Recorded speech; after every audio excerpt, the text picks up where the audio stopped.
Pemirsa, semangat kelompok nelayan Windu Segara di Desa Kusamba, Kecamatan Dawan Kelungkung untuk melaut kian menyusut.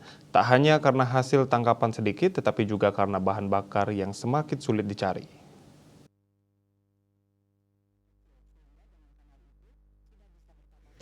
Belum lagi kini generasi muda mulai tidak berminat untuk meneruskan profesi orang tuanya.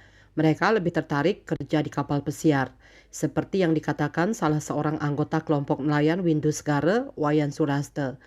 Menurut Suraste, dulu kelompok nelayan Windus Gare memiliki anggota sampai ratusan. Namun sekarang hanya tersisa 25 anggota saja, itu pun dikatakan tidak semua masih aktif melaut.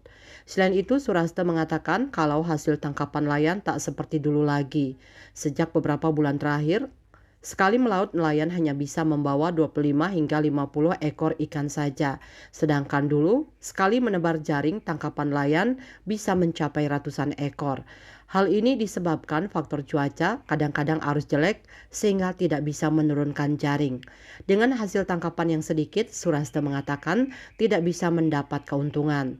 Hasil penjualan ikan paling-paling hanya bisa menutupi biaya pembelian bahan bakar saja. Di samping hasil tangkapan yang minim, pria yang sudah terjun melaut sejak tamat SMP tersebut mengatakan saat ini para nelayan kesulitan mendapat bahan bakar untuk jukungnya.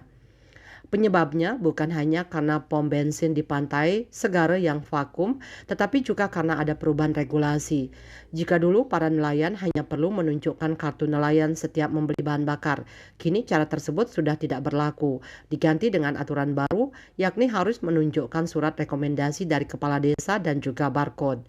Ironisnya, walau sudah membawa syarat lengkap, itu pun nelayan masih sering tidak terlayani. Dan Pos melaporkan.